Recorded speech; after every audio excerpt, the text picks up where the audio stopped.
Many of you I know have plans to visit someone who's in a hospital, perhaps a nursing home in our state. New this morning, you're going to have to show proof that you've been vaccinated against COVID or show results of a recent negative COVID test before you're allowed to enter.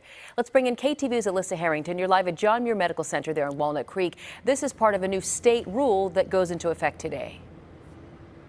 That's right, and this is really all about keeping staff and patients at hospitals safe. The mandate went into effect at midnight, and here at John Muir, the hospital actually sent out a letter to patients alerting them to the change. Now, hospital visitors will be screened at the door before being allowed inside. They must be vaccinated and show proof of that vaccination. This could be a vaccination card, a photo of it, or a digital record with a QR code. Unvaccinated visitors must present proof of a negative COVID-19 test given within the past 72 hours before the visit. Hospitals across the state are tightening guidelines around visitation to prevent the spread of COVID-19.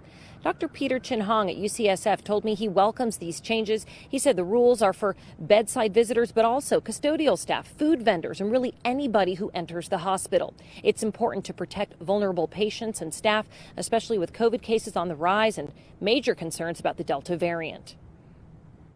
So if you really wanted to think about protecting the people who need it the most, you want to make that environment as safe as possible. One way is making sure the staff, the clinicians are all vaccinated.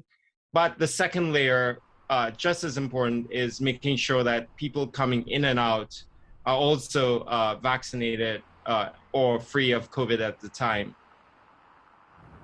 The mandate also requires masks for all visitors and rules around physical distancing. A lot of hospitals are also limiting the amount of visitors allowed in the room. Here at John Muir and at UCSF, only one visitor is allowed inside a room at a time. 2 caregivers are allowed for pediatric patients. A new state health order is also requiring all healthcare workers in California get vaccinated. Reporting live in Walnut Creek, I'm Elissa Harrington, KTVU, Fox 2 News.